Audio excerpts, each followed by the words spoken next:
There's always so much that's happening that anything we could say about it can only be a very tiny fraction of what's actually happening.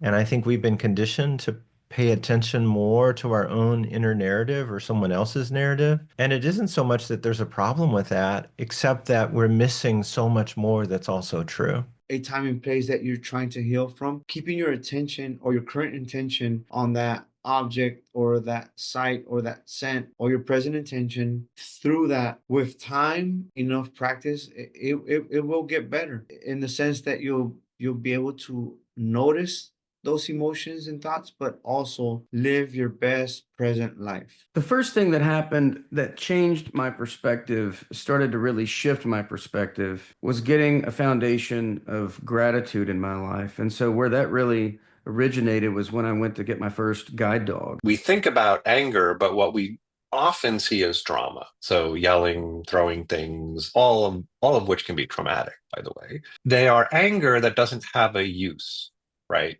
So it gets kind of spewed out in the yelling and whatnot. Versus I think the anger that motivates us to act. The wisdom in all of this is looking back and seeing how pain, psychic pain, was an ally and a driver of moving to the unknown and moving into the fear of the unknown of recovery. What other wisdom can be afforded that's not driven by crisis or pain? And so there's a shift in how I seek spiritual to feed my spirit. I tell people to journal all the time. People think it's overused now because it's considered cliche, oh, my journal, I write in my journal. But in reality, it's like if you put pen to paper, and I'm not talking about typing it out, I'm talking about if you put pen to paper, the power of just free form thoughts, getting them out of your mind, is so powerful. It will always be my favorite thing to tell clients to do. And I thought, how often do we automatically knee-jerk response is to hear it with that negative ear. It creates a lot of unnecessary conflict sometimes and inner anxiety and all of that. Absolutely. And you gave such a beautiful example of how doing that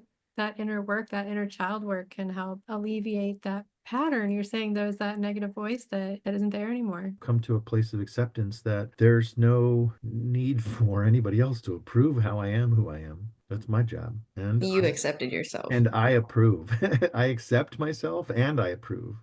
I think it's even beyond acceptance at this point. I like myself. A lot of my trauma was about not maybe perceiving myself as somebody worthy of other people accepting me just for who I am. But the problem was maybe not knowing who I was. I kind of have that more beach, rock, bohemian lifestyle, which kind of was my identity. And I didn't know how to come into that, and there, so it was really interesting to just come into an identity, which you're searching for and searching for. But I don't want to be wealthy in money, in monetary. Like I don't desire that.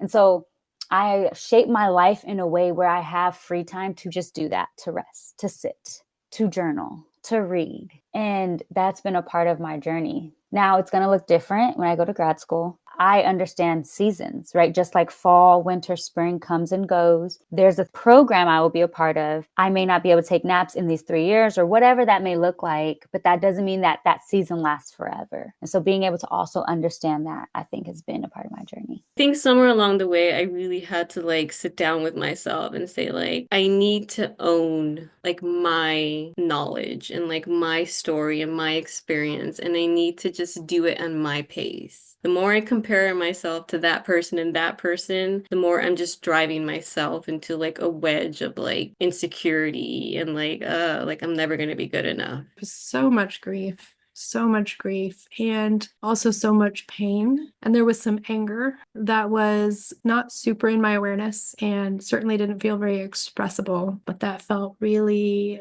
sort of stuck in my body. So I think that's part of why I had experienced being alone with my sensations of trauma as overwhelming, as there were so many competing things happening at once.